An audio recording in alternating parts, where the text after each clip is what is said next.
చాలా కాలం క్రితం వేడిగా ఉండే ఎడారి ప్రాంతంలో హాగరు అనే దయగల తల్లి మరియు ఆమె చిన్న కుమారుడు ఇష్మాయేలు జీవించేవారు. ఒక ఉదయం హాగరు మరియు ఇష్మాయేలు తమ ఇంటిని విడిచి వెళ్లాల్సి వచ్చింది. అబ్రాహాము వారికి కొంత ఆహారం మరియు నీటి సంచి ఇచ్చాడు. హాగరు ఇష్మాయేలు చేతిని బిగిగా పట్టుకుని పెద్ద ఎడారిలోకి నడిచింది. సూర్యుడు చాలా వేడిగా మండుతున్నాడు. చుట్టూ ఇసుక మాత్రమే కనిపించింది. కొంతసేపటి తరువాత వారి నీరు అయిపోయింది. దాహంతో ఇష్మాయేలు చాలా అలసిపోయాడు. హాగరు ఒక చిన్న పొద కింద ఇష్మాయేలును కూర్చోబెట్టింది. ఆమె చాలా బాధతో మరియు భయంతో ఉంది. కొంచెం దూరంగా వెళ్లి ఏడవడం ప్రారంభించింది. దేవుడా, మాకు సహాయం చేయు అని ఆమె ప్రార్థించింది. అప్పుడు దేవుడు వారి ప్రార్థన విన్నాడు.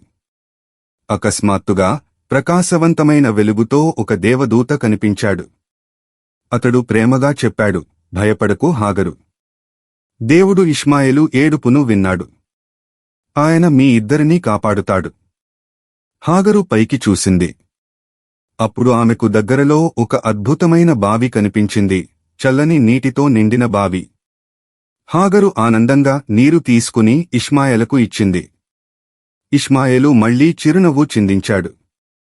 హాగరు హృదయం కూడా సంతోషంతో నిండిపోయింది.